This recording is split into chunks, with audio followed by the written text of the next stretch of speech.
नमस्कार, मैं हूं आपके साथ मयंक। देखिए, चीन और ईरान दोनों की तरफ से इजराइल को बड़ी चेतावनी आई है 24 घंटे के अंदर। हम दोनों की बात करेंगे कि चीन ने क्या चेतावनी दी इजराइल को और ईरान की तरफ से क्या कहा गया है। पहली बात ईरान की करते हैं। देखिए, जिस तरह से इजराइल की एयर स्ट्राइक में हिजबुल्लाह के चीफ ऑफ स्टाफ अली तख्ताबाई की मौत हुई बेरूत में, उसके बाद ईरान की तरफ से इंतजार हो रहा था कि ईरान की तरफ से सब देख रहे थे ये बात को कि ईरान की तरफ से क्या जवाब आता है। ईरान की सेना की तरफ से, आईआरजीसी की तरफ से कड़ा जवाब आया है।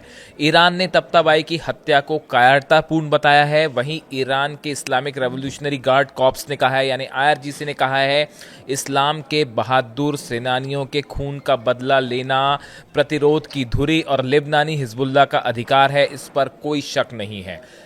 ईरान की सेना की तरफ से, आईआरजीसी की तरफ से बड़ा ऐलान करते हुए कहा गया है कि जिस तरह से हिजबुल्लाह के कमांडर की हत्या हुई है उसका बदला लिया जाना चाहिए और हिजबुल्लाह को पूरा अधिकार है कि इसका बदला ले। देखिए, हम आपको बताएं एग्जैक्ट जो उन्होंने स्टेटमेंट दिया है, आईआरजीसी की तरफ से जो स्टेटमेंट आया है।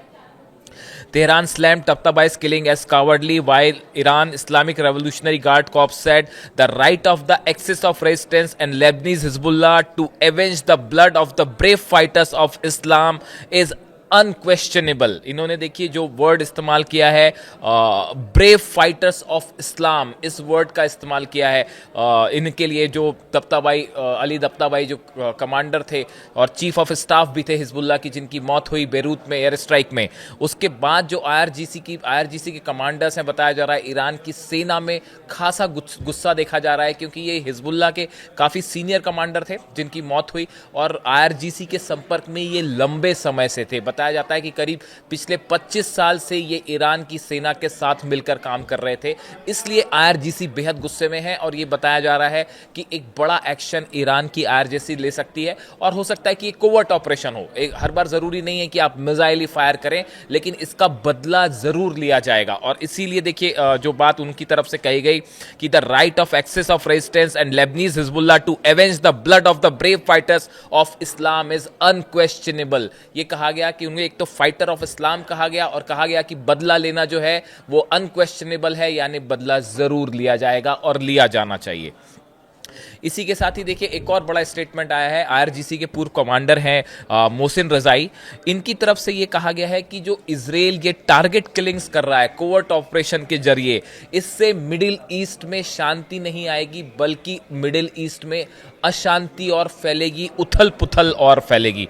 देखिए उन्होंने जो एग्जैक्ट बात कही इसमें, उनका ये कहना था कि जिस तरह से अली तख्ताबाई की किलिंग हुई, उन पर टारगेट करके उनको निशाना बनाया इजरायली फोर्सेस ने, ये इजराइल के स्ट्रैटेजिक डिक्लाइन की तरफ एक कदम इजराइल और बढ़ गया है। उनका ये कहना है कि ये जो टारगेट किलिंग्स करता है इजराइल की तरफ से, जो टारगेट किलिंग्स होती हैं, एयर स्ट्राइक्स होती हैं, चाहे वो गजा में हो रही हो, चाहे बेरूत में हो रही है, चाहे सीरिया में हो रही हो, इससे इजराइल को ही नुकसान है और धीरे धीरे इजराइल अपनी तबाही की तरफ बढ़ रहा है। देखिए ये जो मोहसिन रजाई हैं, ये आईआरजीसी के काफ़ी सीनियर कमांडर हैं और अली खामेनी साहब के भी करीबी माने जाते हैं, उनके एडवाइजर्स में से ये शामिल है।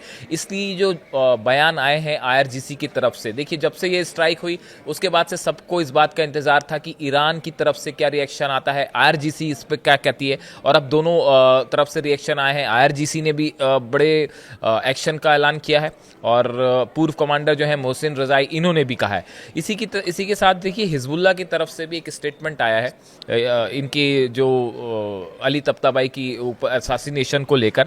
उन्होंने कहा है कि ये जो पूरी कोशिश हो रही है ये असल में हिजबुल्लाह से हथियार सरेंडर करवाने की कवायद है, जिसके लिए हिजबुल्लाह तैयार नहीं है और किसी सूरत में ऐसा नहीं होगा। देखिए senior Hezbollah official Ali Damoush told the funeral Tabatabai's killings aim to push Hezbollah into surrendering and submitting, but the goal will never be achieved. उन्होंने कहा कि इस कोशिश में कभी इजराइल कामयाब नहीं होगा और कभी हिजबुल्लाह अपने हथियार नहीं छोड़ेगा। देखिए मैंने अपने पिछले वीडियो में भी आपको बताया था कि जो हिजबुल्लाह का कहना है, कमोबेश वही स्टैंड हमास ने भी रखा है। हिजबुल्लाह का कहना ऐसा है कि हम तब तक हथियार नहीं छोड़ेंगे तब तक जब तक इजराइल अपनी स्ट्राइक्स पूरी तरह से नहीं रोक देता और पूरी सेना हिजबुल्लाह से लेबनान से विड्रॉ नहीं हो जाती, तब तक हम अपने हथियार नहीं छोड़ेंगे। ये वो शर्तें हैं जिनको लेकर ना तो किसी तरह का निगोसिएशन नेगोशिएशन है, ना इस मामले में बात आगे बढ़ती दिखाई दे रही है। और इसी बीच इजराइल की तरफ से ये कहा गया कि उन्होंने जो है वो टारगेट किलिंग करी, पब्लिक पर हमला नहीं था, ये हमला हिजबुल्लाह के कमांडर पे पिन पॉइंटेड था। जबकि इस तरह की बात कही गई कि जिस जगह ये हमला किया गया वहाँ पे कई एक बहुत ही पॉपुलेटेड इलाका था जहाँ पे हमला हुआ और उसमें कई आम नागरिक भी घायल हुए हैं। देखिए, ये बात हुई ईरान की तरफ से जो चेतावनी आई है इजराइल के लिए।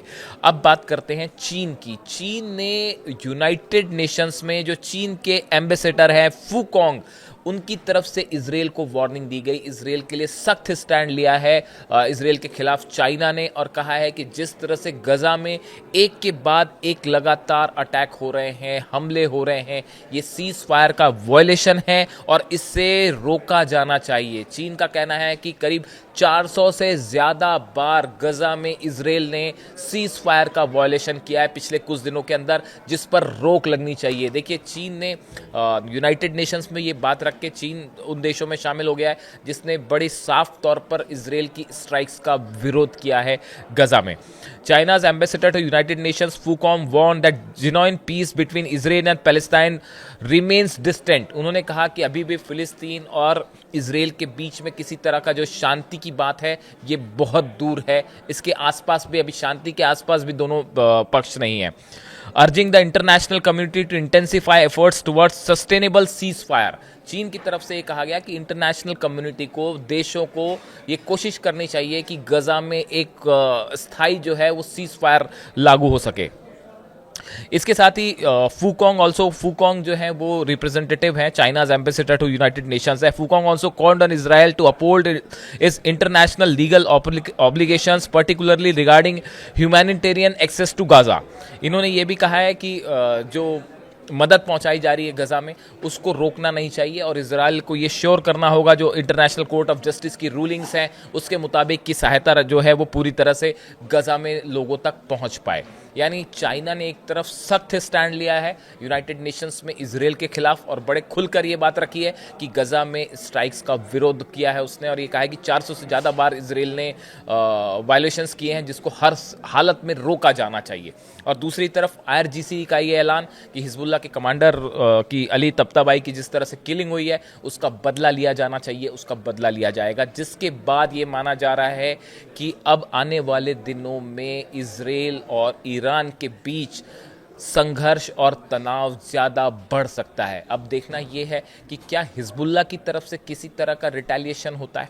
देखिए, एक खबर ये भी है, कुछ समय पहले तक ये खबर क्या है सभी जानते हैं इस बात को, जब तक सीरिया में बशर अल असद की सरकार थी तब तक एक मेजर हथियारों की सप्लाई जो है वो सीरिया से हिजबुल्लाह को हो रही थी। लेकिन बशर अल असद की सरकार हटने के बाद ये जो सप्लाई लाइन है, सप्लाई चेन थी, ये टूट गई।